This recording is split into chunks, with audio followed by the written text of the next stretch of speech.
Ground bunker. It's your proprietor outside the courthouse Wednesday afternoon. You want news? I got news. A lot happened today after 4 long days off. Finally, we got back going, and it was a really interesting day. First off, China Phillips arrived with her sister Bijou. California preaching in the house.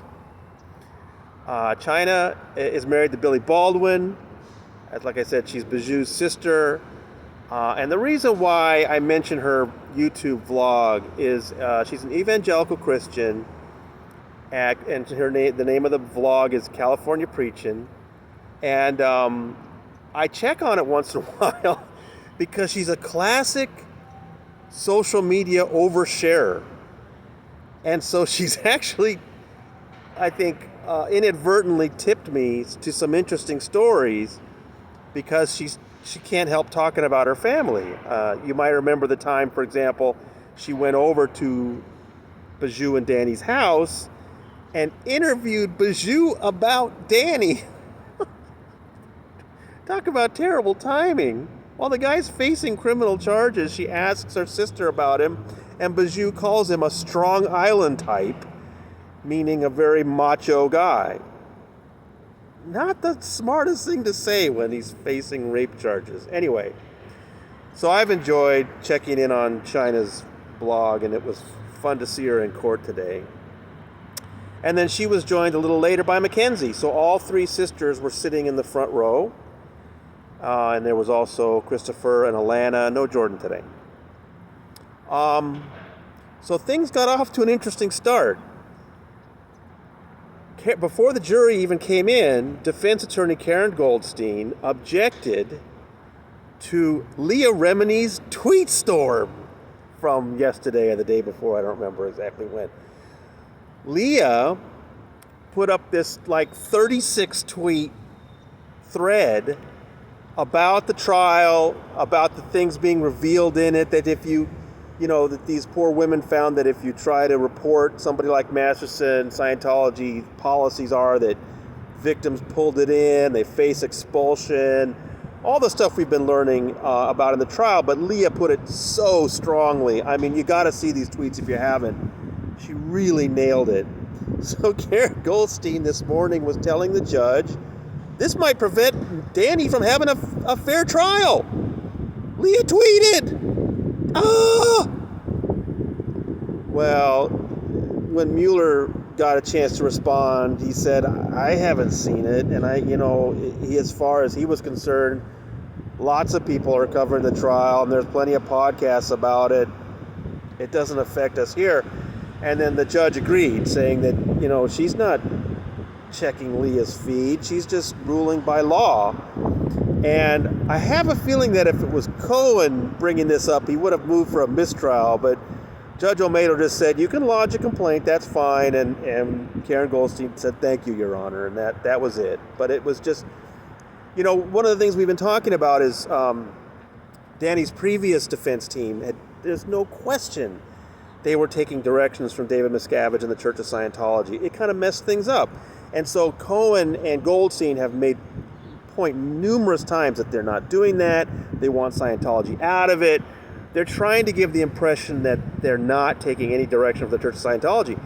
But what about today? I mean, I asked another journalist about it, and he said, what about Johnny Depp and Amber Heard? Think about how much media was going on then. Think about how many tweets and YouTube videos. Didn't have a problem. And Leah Remini puts out some tweets, and it won't give Danny Masterson a fair trial? That might suggest that these attorneys are still hearing from David Miscavige, who's, throwing a temper tantrum or something. I don't know. It just seemed pretty ridiculous way to start the day, but it also made it kind of fun. So we had a new witness today, the third of the 3 victims, Jane Doe 2. And like Jane Doe 1, this is somebody that did not date Masterson. This was not a girlfriend like with Jane Doe 3. She knew him socially. She was a Scientologist. She saw him at Scientology events. They were in kind of the same Hollywood group. She was an actress who had been on a network show. And she had seen him socially around, and then her roommate, she was staying with somebody temporarily, Ilaria Urbanati, who I believe is a fashion designer, right? Scientologist, had asked her to come to a bar to meet with Danny. And Danny was there with Luke Watson, the ever-present Luke Watson. And she said Danny was just laser focused on her, staring at her. And at the end of the evening said, "Give me your number." And she thought it was kind of aggressive and weird, but she thought maybe that's how he flirts. And so she gave him her number. And then after that, he started texting her in a real Tone 40 way, if you know that Scientology term. "You're coming over, you're bringing a bathing suit, you're getting in the pool." And she thought it was ridiculous and aggressive and obnoxious, but she kind of assumed maybe that's what he thinks flirting is. So she agreed to go over, but she said that she really laid down some guidelines. She'll have a drink, she's not bringing a bathing suit, she's not getting in the pool, and she said it was very clear what she was saying, that they're not going to have sex. So she got over there, and he immediately handed her a big glass of red wine and said, "Drink it, finish it, drink it." Again with the Tone 40 thing. And she's like, "Well, beautiful house on Hollymont, right? Can you show me around? Can I get a tour?" "Drink the wine." He wasn't going to give her a tour, he just wanted her to drink it. Which is kind of ominous, because like 15 or 20 minutes later, she said suddenly she felt very strange. Very heavy drunk, very disorienting, just like the other two women, right? So he does get her into the jacuzzi, he gets her into the shower, and then he gets her into his bed. And she said she was just following his directions, and she was a little worried that things were going to get out of control, and she was going along with things hoping that it would keep him calm. And then she described this brutal rape where they had been making out, and she had been kind of making sure that certain boundaries were being watched. And then suddenly he had just said, "That's it." Flipped her over on her hands and knees and just started raping her from behind. And she was yelling at him, "No, Danny, no, I don't want this." She had told him, "We're not going to have sex. This is not what I want." She was really, really adamant that she had said no many times, and he had ignored her and just thrust. And she described him like a jackhammer, and she described herself like a rag doll. And let me tell you, of the 3 weeks so far, I have to say this was some of the most graphic, most harrowing testimony we have heard yet. It was awful.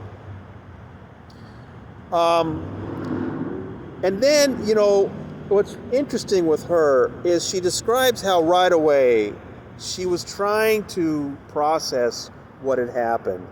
And she kept trying to sort of recategorize what had happened, because she knew that she'd been raped, but she couldn't think of it that way because she was a Scientologist.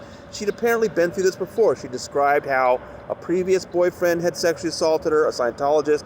She had gone with him to the church to try to get something done about it, and she had run into the same thing that Jane Doe 1 and Jane Doe 3 had, that there is no rape in Scientology. If you're a victim, you caused it yourself. So she knew she wasn't even going to attempt to take this about Danny Masterson to the church, not only because of that previous incident, but also because of who Danny was. And I thought Deputy DA Mueller really carefully set up this next section where he was anticipating what the defense was going to say, went over her with the post-incident contacts with Danny, and I thought, she had an interesting way of describing it. She really couldn't think of it as rape because it was too terrifying for her and what it would mean for her and her life.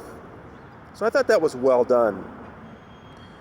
Then we heard from Jane Doe 2 a little bit more about Detective Reyes. Now, I've said to you before that with both Jane Doe 1 and Jane Doe 3, there were some hints about the problematic investigation with Detective Reyes.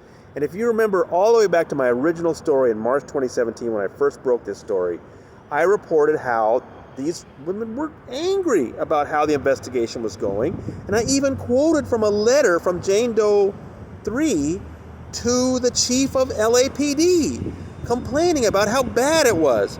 So we've heard some indirect things that maybe there was a problem with Reyes. Well, today, Jane Doe 2 was a lot more direct about it. She said she was being very shady. She said she was possibly corrupt. She said she was inappropriate about the way she spoke to her. And she gave some details, and check my notes. Let me know what you think, because it did seem really pretty inappropriate what the detective was saying to her and how she was treating her. So Jane Doe 2 is the first one to really overtly said that they were very concerned about Detective Reyes. And in fact, see, they have asked, the defense has brought up this idea of collusion and cross-pollination. But Jane Doe 2 explained the reason why she and the other victims were talking together is they were concerned that the LAPD was corrupt. Who else were they going to talk about that with than each other? So I thought that was interesting. So then it was time for the cross-examination. And, Cohen this time, he had less to work with because, Jane Doe 1's statements go all the way back, over a period of 19 years. Jane Doe 3 had some things she'd said a few more times. Jane Doe 2 had fewer interviews that he could work with, but he was trying the same thing about things that she had said to Detective Reyes. But I gotta tell you, even though Jane Doe 2's testimony was some of the most harrowing and graphic and awful, these questions were even less effective than they were on the other two. For example, let me give you an example. Cohen says to Jane Doe 2, now, did you describe to Detective Reyes that you would talk to the other women about our investigation? Oh no, I said the investigation. Are you sure you didn't say our? I remember thinking to myself, wait a minute, that's it?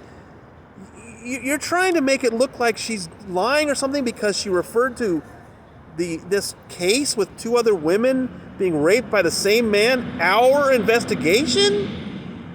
That's the level of gotcha in today. I mean, it was so minor, and it was over. I mean, Jane Doe 2 was completed today. Think of how many days we had, Jane Doe 1 and Jane Doe 3 on the stand. Now, I made a little joke about Cohen. You might have picked it up today. His sartorial splendor was really quite something. He had a gray suit, but he had a white and green polka dot shirt and an orange and black polka dot tie and a handkerchief that matched the shirt. Stylish. Now, I might have compared him to Tom Hanks' character, David S. Pumpkins from Saturday Night Live, but it was in a really, admirable way. I mean, I think the guy's taste in clothes is great. I just couldn't resist it. I mean, David S. Pumpkins just made his second appearance on Saturday Night Live anyway. If you don't know who that is, it's okay. But no, it just wasn't very effective. In fact, what I remember is last year at the preliminary hearing, Tom Mesereau really, was more effective at asking Jane Doe 2 about her thoughts afterwards and this idea of recategorizing the event. Mesereau really bored into that in a way that I think got her kind of flustered. There was none of that today. I mean, it was done. And it's not just me. I polled some other reporters, and we were all looking at each other saying, that was Cross? That was it? Really strange. But the strangest thing was at the very end of the day. Judge Olmedo dismissed the jurors, and unlike some other breaks where they go back into the jury room, now they're going to walk across the gallery and right between me and the Masterson family. Right past me. And we stand up. Judge Olmedo has said, reporters, you don't have to stand up. But I usually do, not always. Today I stood up. I was standing there. I look over. Bijou has turned around and is staring at my face. I look slightly to my right, and there's this guy that's part of the Masterson crew. He wasn't in the family section today. I don't know who he is. Middle-aged man, kind of a fleshy face. He's laser focused on me. And I looked, I'm like, wow. I mean, they're both just, and I realized what they were doing was they were trying to see if I was giving any winks or visual cues or anything, communicating in some way to the jurors. I have no doubt that's what they were doing. Because remember what happened to Borthwick last week, right? Their defense attorney Schill in the audience got booted. I'm sure they'd love to get me booted, they'd probably love to complain, or Ortega's like winking at the jurors or making inappropriate faces. I mean, at the most, people are walking by me and I'm just like, so I made sure and looked away so they had nothing to complain about. But that was an interesting moment. At one point I looked back at Bijou. She kind of gave me that. That's all they have, people. They're down to trying to get a reporter kicked out. That's it. Their defense attorney was so ineffective today. Danny, it's not looking good, man. That's 3 witnesses done. We're going to have some more corroborating witnesses. I heard today we could possibly wrap up the prosecution case a week from tomorrow. So, I don't know, people. This cross-examination stuff is not going well. But Jane Doe 2, she held her own. And check the notes that I sent out. I think you'll see these women, they're brave. They are really brave women for doing this. So, that's my report for today. Again, for our folks on YouTube, if you're seeing this on YouTube, you're a day behind, please join us. Sign up for free emails at tonyortega.substack.com. You'll get my reports directly from the courtroom. I sent out 4 of them today with every detail that happened. Whew, these long days. But we're getting there. We're getting there, people. And this is your proprietor from the Clara Shortridge Foltz Criminal Justice Center in Los Angeles, signing out.